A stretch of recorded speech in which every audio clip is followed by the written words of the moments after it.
All right, what's up, guys? So we're in this trade super early, this USD JPY trade. So why am I taking this trade?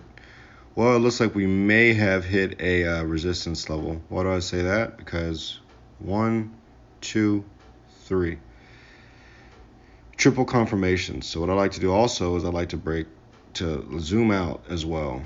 I'll go way out. So I can see here we already hit this here on the left-hand side. You can see right here. We already hit this level here to the left and hit some resistance. Then it actually just came all the way down right here. And then it went all the way back up to this area here. So I like to zoom out even further. Has this price moved past this level here that I created? So I'll go to a week.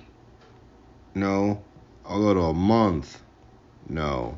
So this looks like this could be a resistance. However, in the market, you realize absolutely anything can happen.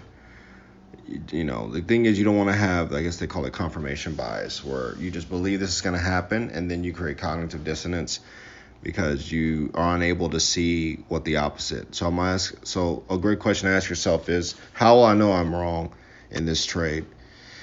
I got in the trade super early. I mean, I'm on the West Coast time. It's 2:30 right now. Really, the USD JPY market doesn't start going until it's between 6 or 8 o'clock, something like that. This is a smaller account here. I'm growing this account. It's a great idea to starting with smaller accounts and learning how to grow them, because once you do that, then you take the bigger accounts, then you can really do some magic with it. However, the thing is, you still don't want to over leverage, even if you're pretty certain that you know what it's going to do, because like I said, once you've done this game for a little bit, you understand that anything can happen. So anyways, we see this here. It's like a W.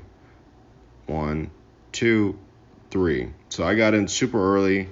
I actually took another I'm in trades actively, and I actually have a sell limit trade here at the top of this wick right here.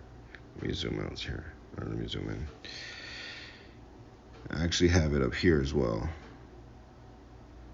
I actually have it around this area here. So if it goes up here, I'm selling as well. Right there, I'm selling at that limit as well if it touches that thing. And I said it as well, like if at that level, I only did like 10 to 15 pips stop. So if it goes past that, then I'm letting it go. But what I'm looking for is, even if it touches this level up here, I'm looking for just a quick rejection, and then it's just to drop all the way down here. So that's the goal. And I'll keep you guys updated, and have some follow-up videos to this. But it's pretty simple. It's pretty easy. But like I said, one of the great thing is, I love in the book Trading in the Zone, Mark Douglas talks about the market is inefficient. Anything can happen. What did he say? He said the chance of a trade not working always exists.